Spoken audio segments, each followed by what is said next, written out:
Hi everyone.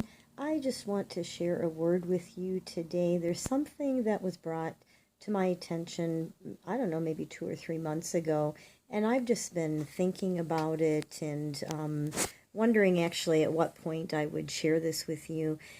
In the book of John, chapter 20, I believe it is when after Jesus had died and he appeared to his apostles when they were in a locked room. And we know that Thomas was not there. And he said, they told him, "We've seen the Lord."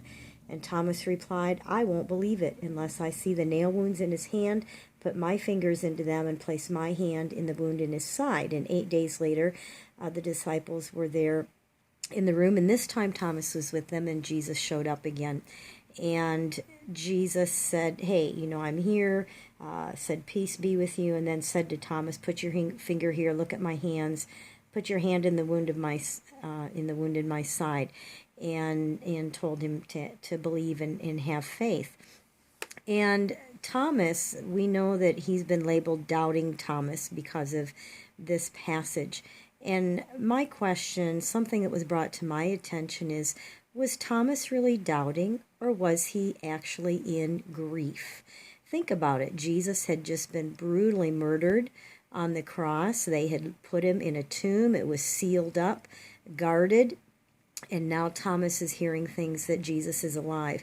And I think we could totally understand that in our grief, our mind, we can't think, we can't comprehend information, and it just really makes me wonder that maybe this wasn't doubting Thomas, maybe this was grieving Thomas, and this was Jesus coming in just grace and love, not as a reprimand, but as a loving, merciful Savior that he is, saying, "Here I am, Thomas, believe in me because I have life and I am life."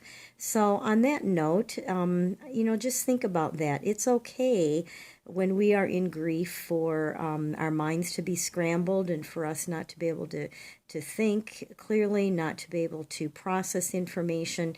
It's okay, because I really, the more I think about this, the more I really think that's true about Thomas, that he wasn't doubting Thomas, he was grieving Thomas.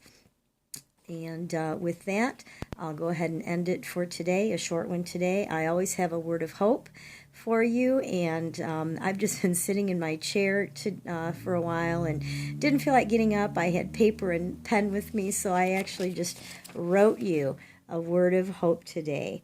Remember, we are here to be a light of hope in your time of darkness.